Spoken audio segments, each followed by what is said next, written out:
In honor of the real IndyCar series returning this weekend at St. Petersburg, what's up guys, David Land here and welcome to the beginning of the IndyCar Series 2005 Let's Play from Homestead Miami Speedway, the very first race of the 2003 IndyCar season, which this game is based on. As you guys may notice, the car I will be driving is the Lids Dallara. You guys voted in the comments on one of my IndyCar Series 2005 videos in December for me to use that car. As you can see, the Land Speed Racing car. It'll be number 42. You can't change it, otherwise that would be 91, but 91 is taken in this game by our Lord and Savior, Buddy Lazier, so no problems there.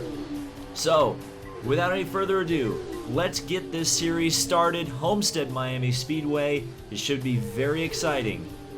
Welcome, race fans, to what promises to be yet another breathtaking and action-packed IndyCar Series season. First up on the agenda, Homestead Miami Speedway. This 1.5-mile oval became part of the schedule back in 2001. Sam Hornish Jr. went on to win the race by 1.87 seconds over Sarah Fisher. Since that day, Homestead Miami has been host to some of the most exciting racing around for drivers new and old. Now, don't assume you can take it easy just because this is the first event. Racing here is no pushover. You'll need to give it your full attention in order to drive effectively and safely. The shape of this oval means that you'll be doing most of your passing in the turns. Just be careful that you don't lose too much grip when attempting to pass, as the cars here will be set up with the lower downforce Speedway wing configuration. Also beware when exiting turn 2. Keep it tight in the groove, as this corner can be deceptively sharp. Many a rookie has ended his first race of the season in the wall here. Champions are made of those who put in steady laps and keep their noses clean. Don't sacrifice your car in order to gain an extra couple of positions.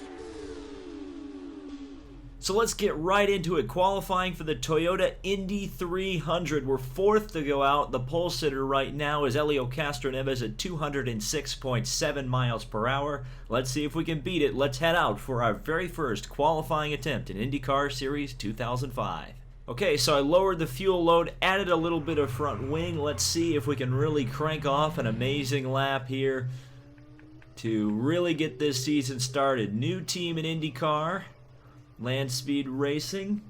Of course, in the real IndyCar Series, 2003 was a major rule change year. A lot of the cars that had been legal were no longer legal, so everybody had to buy new equipment, and it actually kind of backfired on IndyCar with car counts really going down quite a bit.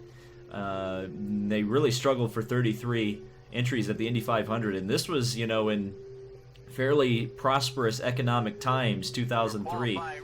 So it was a bit of a tumultuous season for IndyCar. Of course, they were still split, so you won't see many of the Champ Car stars such as Paul Tracy or Sebastian Bourdais in this game, but you will see some familiar faces like Dan Weldon.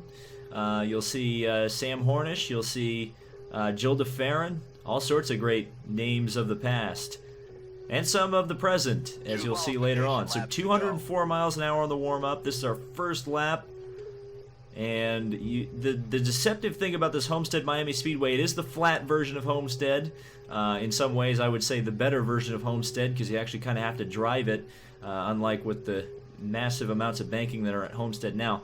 But it's deceptively tough to get through the corner. You think you want to run all the way on the apron, and that's not really the fast way around. You kind of have to be in the middle of the groove to really get the maximum amount of the cornering here. Let's see, we're only at 203 miles an hour, not a particularly amazing lap so far, so let's see if we can increase on the final lap. As we head down into turn number 3, this is probably the toughest corner on the track because the car wants to push wide, and this might be a pretty good lap, folks. Let's see what we can do as we cross the line. 204 miles an hour. So 6th place, not a bad qualifying attempt at all. So let's head into it. Homestead Miami Speedway. But first, let's take a look at the starting grid. So maintaining the pole is Helio Castroneves, and it's a Penske sweep with Jill DeFerrin across the front row. Tony Kanaan and Sam Hornish will start in row 2. Row 3 will be Roger Yasukawa and yours truly. Row number 4 is Scott Sharp along with Dario Franchitti. It's Thomas Scheckter is alongside Al Unser Jr., two-time Indy 500 winner. Sarah Fisher and Tora Takagi in the next row, along with Kenny Brack and Scott Dixon, still in a target car in this game. Buddy Rice, not Buddy Lazier, and AJ Foyt IV, along with Robbie Buell, Felipe Giafone, Vitor Mira, Brian Herta with a poor qualifying attempt, Greg Ray alongside Ed Carpenter, very young looking Ed Carpenter there, Dan Weldon, bad qualifying for him in 23rd, and Tony Renna and Alex Barron rounding out the field.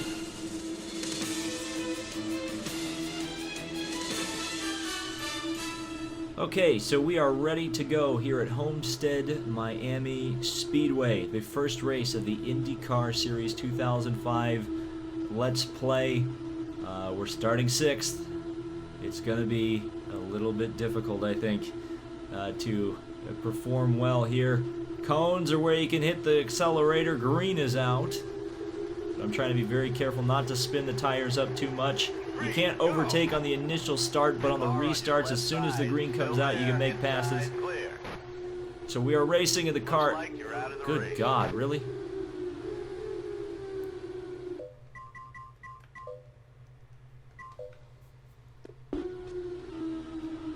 So we're ready to go here at Homestead Miami Speedway. Ready to start this thing. Gonna add a little bit of weight jacket to the front of the car just to start off here. The car seems to work better when it's a bit positive, so we're ready to go here. The first race of the IndyCar Series 2005 Let's Play. Starting 6th, Penske's, Andretti's, and a Panther car, and I believe this is a Fernandez car to the inside. Super Aguri Fernandez. So we're green, we're racing, and the Let's Play is on. So we're going to try to drive around the outside of Yasukawa, and that did not work. So we'll fall to line behind Yasukawa there. Down the back straightaway for the first time. We're actually getting a run on him. Can we get him into turn 3? Have to be very careful here on the opening laps. Tires not quite up to temperature. And Dario Franchitti's all over the back of us. We're behind Yasukawa. Can we pull out and make a pass on him? Yes, we can. Down on the inside. No, we can't because I got on the apron there. I really had to get out of the gas because I felt like the car was going to come around on me. Franchitti goes around. Unser goes around. Let's run in line behind Unser here, not lose too many positions. So, okay, so can we make up this time now? Tora Takagi is all over the back of us. I would not like him to pass me, but it looks like he's going to make that pass. Can't really make blocking moves in IndyCar, because generally when you touch wheels, it's not a good thing in open wheel cars. And we've fallen to 9th, and we're going to lose more positions. I really need to start being a bit more aggressive. I'm running in 6th gear. I shouldn't be running in 6th. I should be running in 5th, at least here at the start of the race. Because I'm just falling like a stone right now through the field. Ooh, the car got a little bit loose on the exit there as Dixon pulled out in front of me. That's not a good thing. These Indy cars, again, part of the physics engine of this game is you can get the air taken off the front of your car, and if you do, you are in a world of trouble. Your car is going to be going around faster than you can say fast. In fact, I'm just going to let the angry horde go through there, and we're going to just try to run behind them a little bit because I feel like they're much faster than me at this point, despite the fact that the spotter just said I ran my fastest lap of the race. And now Sarah Fisher trying to get to the inside of me. She's there. And I don't want to be on the outside of turn 2. That is no bueno. Boy, we are just falling through the field like a stone right now. Try to go around the outside, just can't quite get there. And here comes Robbie Buell to the inside. We're all the way back to 15th spot now. Good grief. But at least it's early in the race. We don't need to be, too aggressive, but at the same time, I don't really want to just completely fall through the field. Are we going to make this 3 wide? Yeah, sure, why not? Off of turn 2. What Bob Jenkins said is the hardest corner on the track. I would disagree. I think it's this one, turn 3, because you do get quite a bit of understeer off of the corner. I don't really want to be running too low down there. There's a bump that will unstabilize the car, destabilize the car down there. Here comes Buell around the outside of me, trying to get there, but he bailed out of it. So he'll heed that position to us, at least for now. So we've been clean, mean, and green now for 7 laps, which is a good thing. And here comes Buell back to the inside.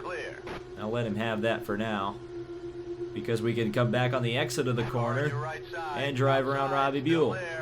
Ooh, it maybe gave him a little not enough room there on the exit. Here comes Buell back to the inside. We made a little bit of contact there. I felt the controller vibrate in a place where I know there's not a bump on this track. So we definitely had wheel-to-wheel contact a little bit there. So maybe need to drive a little bit more conservatively. Now we're back to the inside of Buell. You can run side by side through the corners here. It's not a big deal. It's not like Nashville where you can spin, you know, immediately as soon as you get alongside somebody. But still, you know, again, side by side racing in Indy cars, it's a risky business. So we're got down to 5th gear here. Get up to 6th again. Trying to get that good drive off of the corner. Let's see if we can catch this big pack up here and start moving back up to the front of the pack. You know, we don't need to be saving too much here. But as the field gets spread out, there's less opportunity for cautions. I've actually had to restart this race a couple times because of my running out of talent. I ran out of talent a few times and lost the car. I do have a policy in this series, though. If the race is over half distance, which it hasn't gotten to, at least for this, if I do crash past half distance, I'm going to call that a crash. But I'll restart if I crash before half distance, because I want to give you guys a decent length of a video and really show off the game. Be able to show off the game and all the tracks in the game. So if I do run out of talent past halfway in this race, you'll get a shorter video. Big crash, big crash. Oh, why is there no yellow for that? There's a car upside down. Good grief. Finally the yellow comes out. Oh, jeez. Oh my gosh. All right. Well, one of the great features of this game is the replay function. So let's see what on earth happened up there. So our situation starts in turn 1 with Jill DeFerrin and Roger Yasukawa battling very hard here. And Yasukawa is going to understeer just a little bit off the corner, get into the wall, go very slowly with some damage down the back straightaway. He's going to try to get into the pits, but Scott Sharp is there, and he goes flying into the infield upside down several times, end over end. Sharp is in the outside wall, and then I believe Sharp is going to get hit as well. Let's see what this crash from Sharp's perspective. Okay, this is going to be our best angle of what happened. Sharp getting into Yasukawa, spinning down the back straightaway, into the wall, again into the wall. You can see Yasukawa flipping in turn 3, and then getting hit by Dan Weldon. So that's unfortunate for Scott Sharp. He is out of the race. And Weldon hitting him again, probably very upset.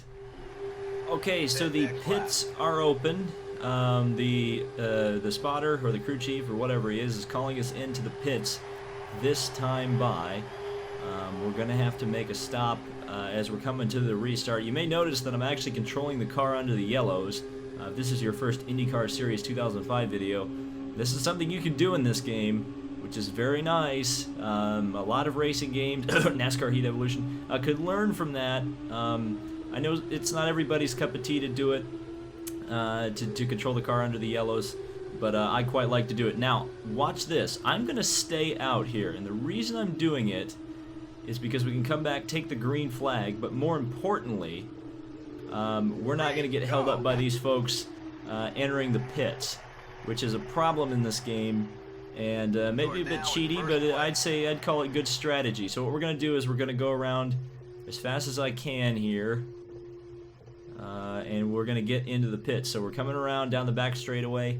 You enter the pits at this old version of Homestead down here, and we're going to have to get down to the 60-mile-per-hour speed limit. Maybe going a little too slow here on the pit entry, but God forbid I spin out and ruin this. So here we come down into the pits. We'll see if we gain anything by doing this. So we won't save the race as the AI driver crashes into the wall for no reason. We'll change tires. We'll do a full load of fuel.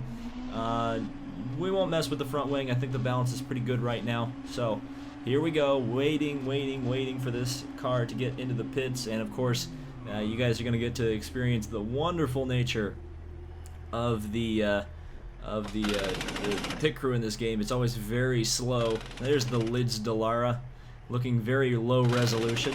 This is before they really had the ability to put high resolution textures into games.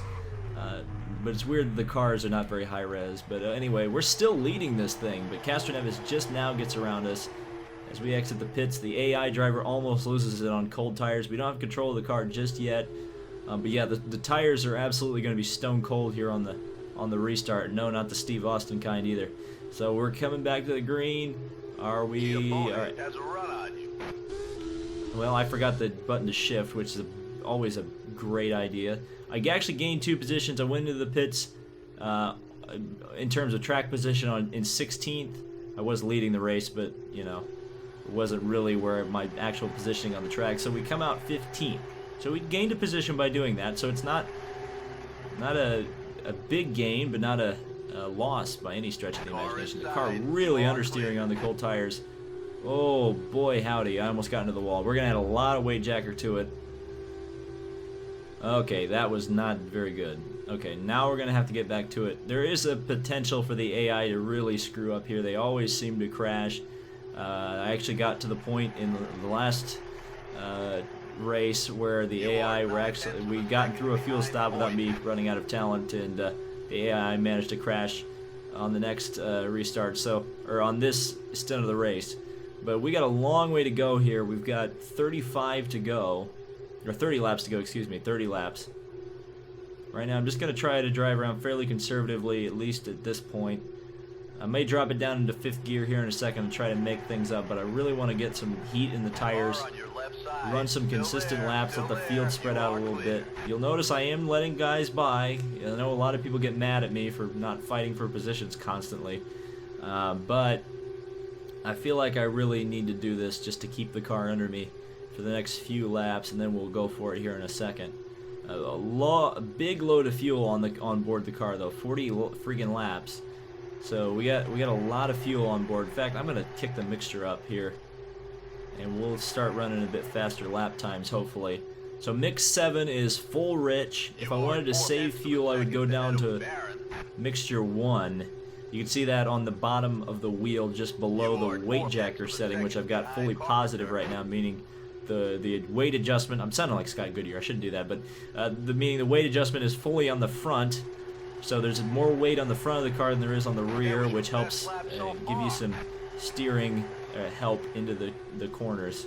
So here we go, underneath Ed Carpenter, who still races today, which is kind of funny. 2003 was his rookie season, so we're racing rookie Ed Carpenter here at the back of the show.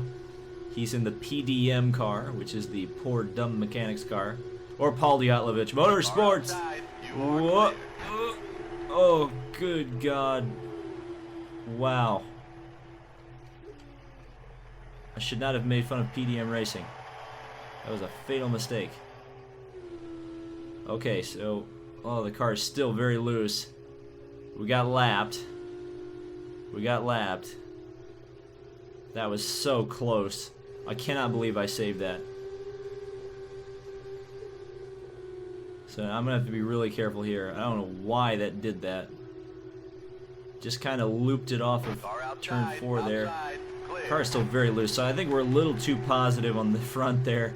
So we're gonna take some weight jacker out of the car. And maybe it'll stay. It's already starting to handle better, so I was way too positive on the front bars there.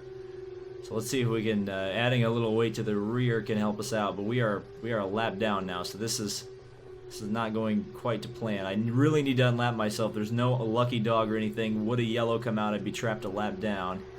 So, I almost broke my nose swearing rule. Oh boy. Now so let's take a look at what happened under the yellow, and but there's your wreck. Big wreck. Big crash. So let's see what happened. So Brian Herta was one of the cars involved. The other one was Ed Carpenter. So let's see what happens here. Oh, he chops down on Sarah Fisher, and then he's gonna get T-boned, I think, as he slides down the track. Oh, Ed just punts him, and oh boy, Alex Barron got involved too. Big crash there. Apparently we've had a crash under the yellow, and indeed, Buddy Rice just ran into the back of Alex Barron, and then Tony Renna T-bones him and takes both Renna and Rice out of the race. So 2 more down. The race of attrition continues. Alright, so we're getting ready to go back to the green here. Lots of shenanigans under the yellow. We're 17th, 4th in the restart order, a lap down. So what the goal really needs to be for me is, number 1, don't crash. Now we're past halfway, so if I crash, we're done. But more importantly is get back on the lead lap, hopefully, so that I can get that lap back if there is indeed another yellow, so we can actually start making up positions on track. So here we go. We're getting ready to go back to the green. I'm going to be very cautious on this restart, especially out of turn 4 here. So I'm going to be very careful on the throttle. Hornish actually gets some wheel spin there, and it bottles up the whole field. Everybody's spreading out behind me. So we're getting the blue flags, but I'm going to ignore those for now. Tires still not up to temperature as we head through turn 2. Very slow there. And we're up to speed, but can we keep ahead of these fellas? We're in mixture 7 here, so we're as fast as we're gonna get. The tires are now up to temperature, so now it's time to go. It's time to try to get the lap back. We're getting the blue flag still. I'm gonna ignore that. I don't think there's any penalty for ignoring blue flags in this game. I can't remember if there is or not. Oh, there's the crash. There is the crash. It's DeFerrin. He gets into the wall. Is the yellow going to come out? Maybe not. Maybe no yellow. He got loose behind me. I don't know. Maybe it was because I checked up a little bit. But DeFerrin had to pull off of the track because obviously he got into the wall behind me. Unfortunately, we won't get a replay of that. I heard the tire sliding through turn 2. I don't really like the sound of that. But we got 3 cars we can potentially overtake here. Obviously the 3 leaders. Castroneves, Kanan, and Hornish, but we're just not fast enough. We actually overtook You're now in 16th place. DeFerrin there, because of course he came into the pits after getting into the wall. Thankfully, he did not bring out the yellow that I don't need right now. So that's all good. And wow, I'm going to stop suggesting that they bring out the yellows for things. So this time the culprit was Kenny Brack, so let's see what happened to him. As we're going down the front straightaway here, nothing obvious has happened yet. Still waiting. Underneath Franchitti, we're going to get some contact here, maybe off of turn number 2. Actually, no, he's going to pinch it down, spin down into the inside backstretch wall, all the way down, almost into turn 3. So Kenny Brack just loses it off of turn 2. Okay, so we are going to go back to racing here as I run out of talent, run to the back of Sam Hornish for no reason, but we are about to go back to green here with just about, well, for me, 10 laps to go. For the rest of the field, or for me, 11 laps to go. For the rest of the field, 10 to go, because I am a lap down. We'll see if there's another crash. It may be a race ender, considering how many laps we usually have to run under the cautions. So we're down the back straightaway here. Hopefully we'll keep it lean, mean, and green here for the restart. And I've got to try to get a run here on Hornish and DeFerrin, or Castroneves and Kanan here. So I'm going to bring up the car to speed very slowly. Hornish actually wheel spun on the last restart, so we'll see what happens here. Green flag is out. Green is out. I was half throttle almost the whole way through that corner. Just trying to bring the car up to a safe restarting speed. And now we're trying to battle with Hornish there. We're getting passed. We're getting lapped, actually, by Unser Jr. And now, hopefully, we can just stay in this group here into 5th gear. Try not to loop it either. I don't want to pinch it down off the corner.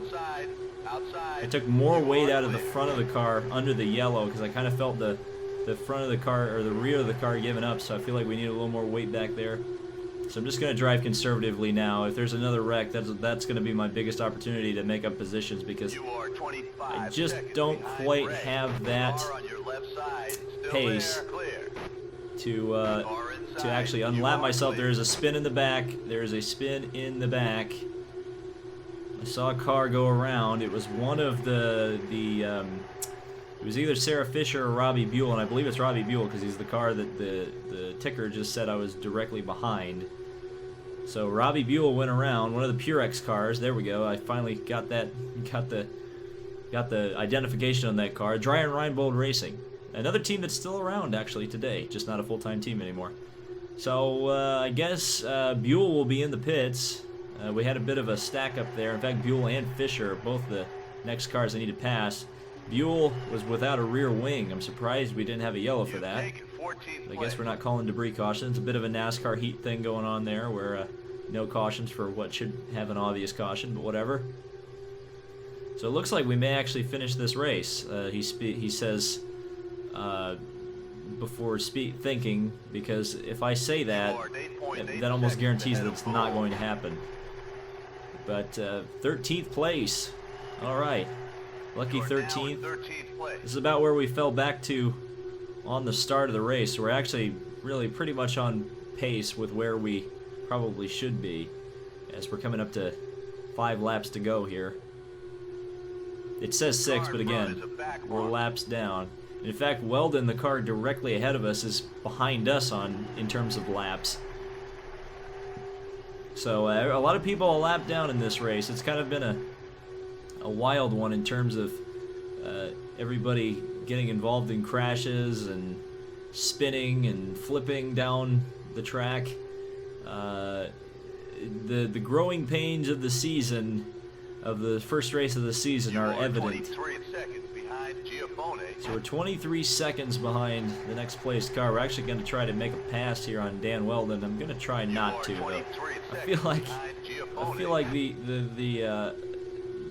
that's just not a good idea at this point. I feel like we just need to stay behind him, get the car home at this point. We're not racing with anybody.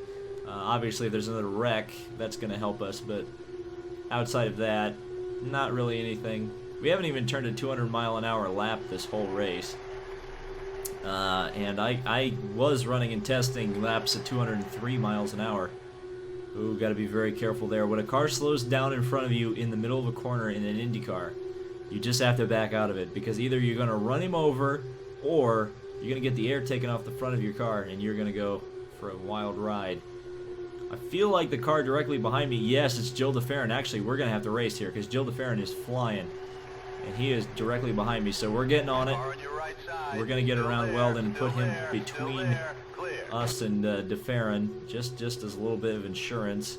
As the ticker says 4 laps to go, it's 3 laps to go. So 3 laps you need to hold off DeFerrin.